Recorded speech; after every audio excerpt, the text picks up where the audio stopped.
Following 3 days of prayer, meditation and fasting on a mountain, Temujin, who has recently gained the title Genghis Khan, emerges from his tent and proclaims to his people,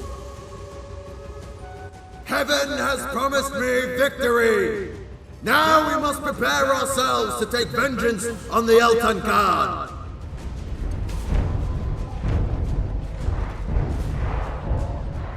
Following his ascension to Khan of all the Mongols in 1206, Genghis consolidates his political position in Mongolia and reorganizes his armies.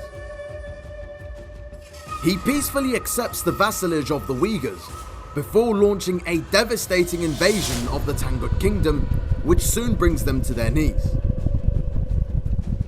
Only after securing his flanks does Genghis Khan dare to challenge the preeminent superpower of East Asia and perhaps the world at the time, the Jin dynasty. During the later years of his rise to power within Mongolia, Genghis had to recognize the Jin emperor as his suzerain as a matter of survival. Resistance then would have been unsuccessful due to the power disparity, but after his successful Tangut campaign in 1209, the tables had begun to turn. In 1210, Genghis refuses to pay tribute to the Jin, and in the following year, he leads his army east, declaring war upon the empire. Spring 1211. The Jin army vastly outnumbers the Mongols, with sources depicting a force of nearly 1 million men, composed of some 800,000 infantry and 150,000 cavalry. While the cavalry is a well-equipped, professional force, the infantry are mostly untrained, conscripted from amongst the peasantry. The majority move to defend the Great Wall, though its length negates their numerical strength. A strategic reserve, comprising about 400,000 men, camps northwest of the Juyong Pass, which leads directly to the capital Zhongdu, modern-day Beijing. Our empire is like the sea. Yours is but a handful of sand. How can we fear you?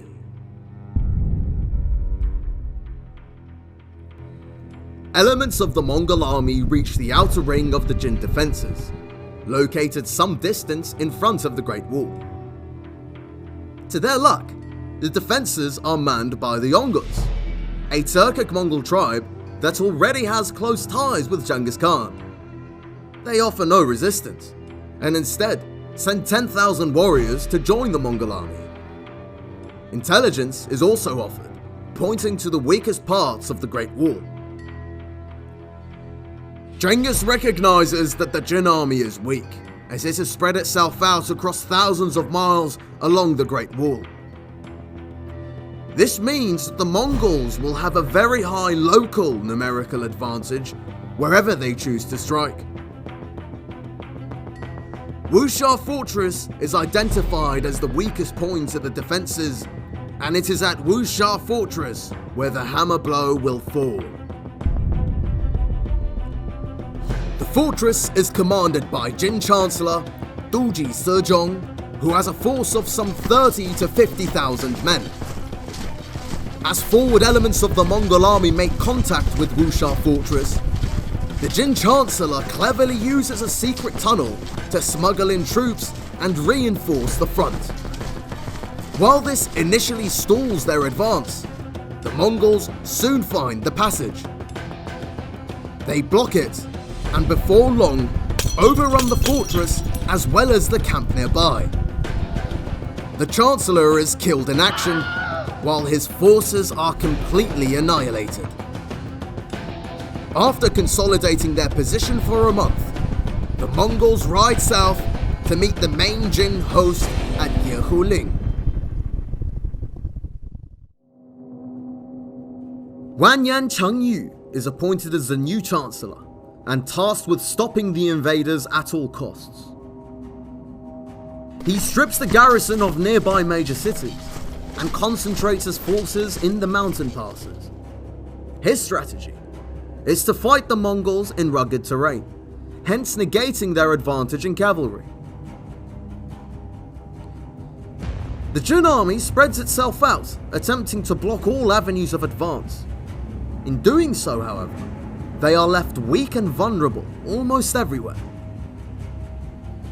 During such maneuvers and skirmishes, diplomatic delegations travel back and forth between Genghis Khan and the Jin court.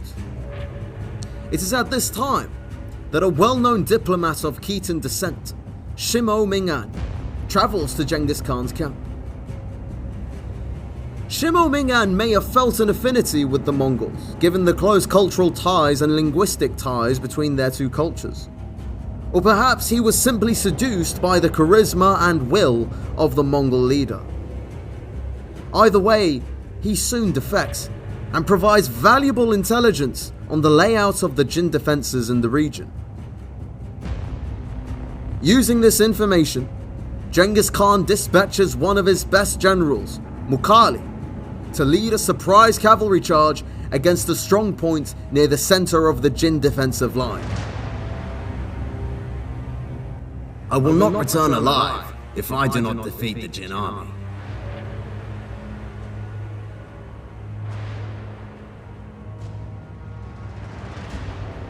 In August later that year, Mukhali leads his men through a narrow pass in an attempt to outflank the enemy.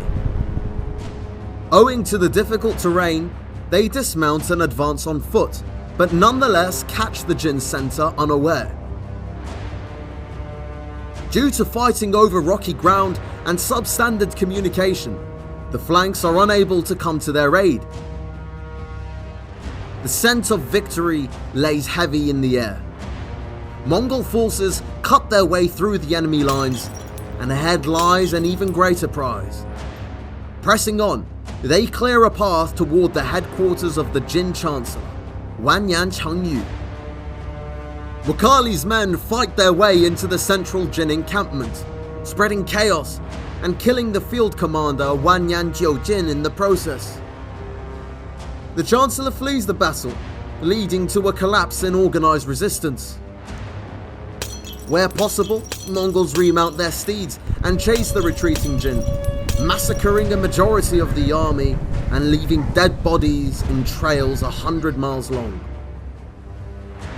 Despite this heavy blow, Wanyan Chengyu maintains his resolve, though he knows that soon his fate will be determined.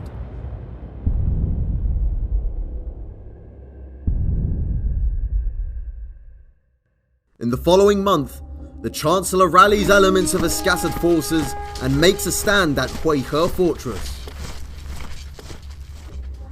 The Mongols converge on the fortress, surrounding the Jin force and engaging in a ferocious 3-day-long battle.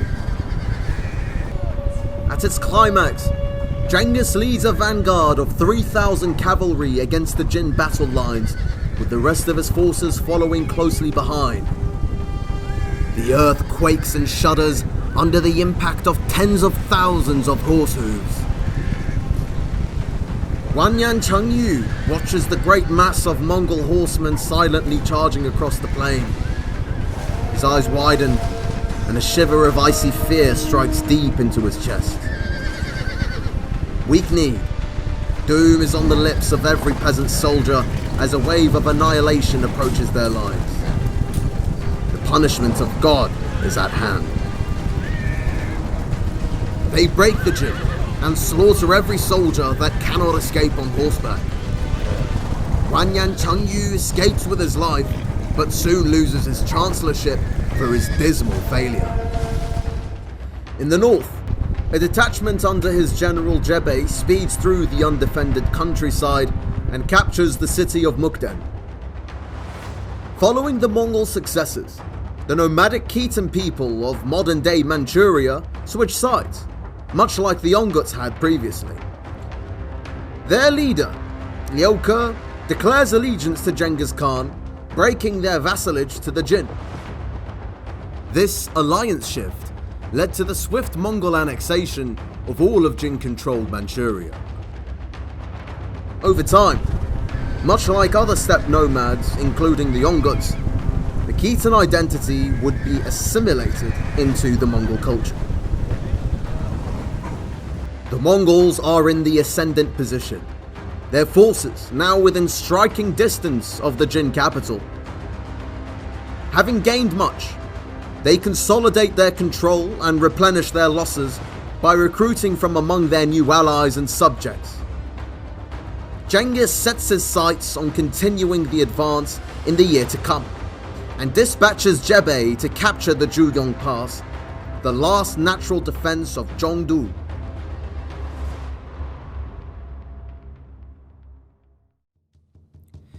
Thank you for watching this episode of History Thread. If you enjoyed our content, please like, share and subscribe so that we can deliver you more content more frequently. If you'd like to keep up to date with all of our latest activity, be sure to hit the bell notification icon and click all. Alternatively, you can follow us on our social media links posted in the description below. Take care for now, and we hope to see you soon.